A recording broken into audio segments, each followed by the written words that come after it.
prepare yourself for an intellectually challenging conversation.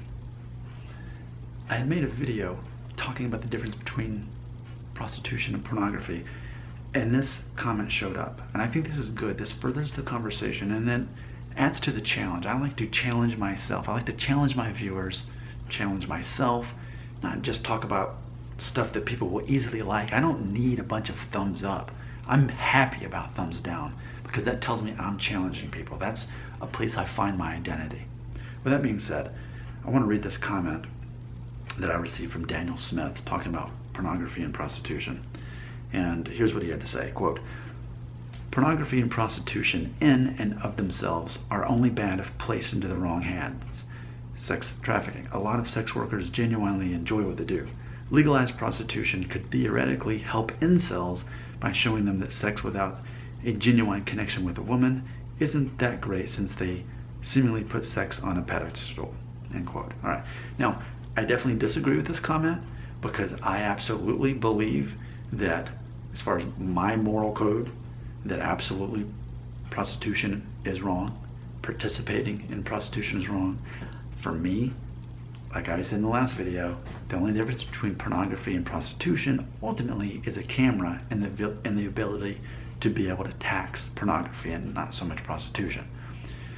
With that being said though, taking away my moral perception of that comment is my libertarian view from a legal perspective.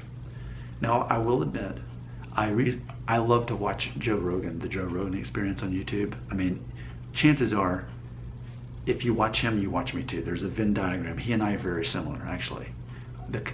Our worldviews and kind of just our approach to this, it's pretty similar, actually. And it's funny because back when I shaved my head over a year ago, a lot of people said that I look like him. You may not see it now, but if you went back and watched those videos, you might see it.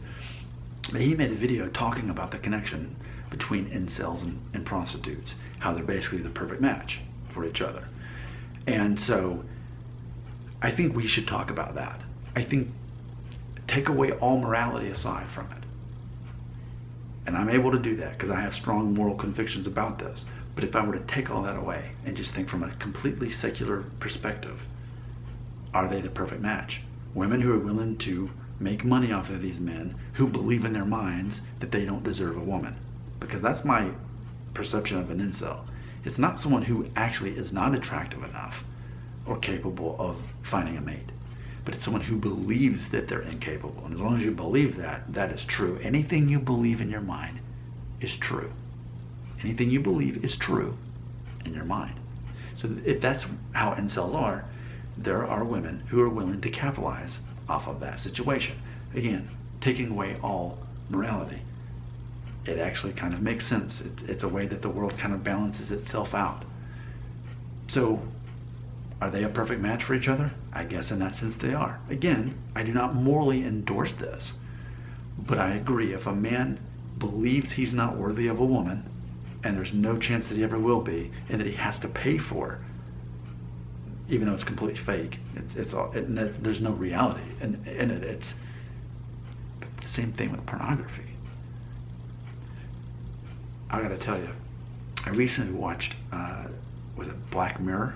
Even though we're cutting off Netflix, I happened to catch the newest batch of episodes before you know the cut happens and we don't have it anymore. And there's an episode in the new batch, I think it's called Strikers X. Man, I think what it is an episode a couple years in the future. What would it be like if pornography were virtual reality, but you could participate with people all across the world? And I don't want to give away anything, but ultimately that's it's probably rated PG-13. It doesn't really show much, but the fact that it explores that topic and points out ultimately in this how pornography actually can destroy not only real relationships, romantic relationships, but also destroy a man's ability to actually perform. Because when you are artificially stimulated, as pornography does, it takes more of that, darker versions of that, more intense versions of that, to make things work for you, because it is in your mind largely. And this episode points that out. If anything, it's a anti-pornography message. And you know that's me. You know that I am against pornography morally and psychologically. But most men participate in pornography, or at least have and still dabble in it. I never have. I already knew that it psychologically destroys you. It's toxic, I know that. But that episode talks about that. With that being said, but an incel is already psychologically destroyed, aren't they? If they think that because whatever physical part about them, that's not good enough to be attractive enough, or that they're just not funny enough, or can't communicate, whatever you believe is not enough, if that becomes your reality, and you have to depend on pornography, you're already psychologically destroyed at that point. And that's why I had to move on from what I used to talk about. That's why I had to do the reboot. Too many of my videos, they were just catering to incels, and that's against my identity. My identity is you find a way to fix the problem, you be the exception to the rule, and make it happen anyway. I don't cater to victims. I cater to people who are willing to become victorious. So someone who is an incel is going to end up with a prostitute, and that becomes their reality. Their reality is that they're only good enough for someone they have to pay for. But, and that means that kind of sounds pathetic. Pornography is pathetic. But most men aren't willing to make that connection between pornography to prostitution. Now, I will say this from a Christian perspective.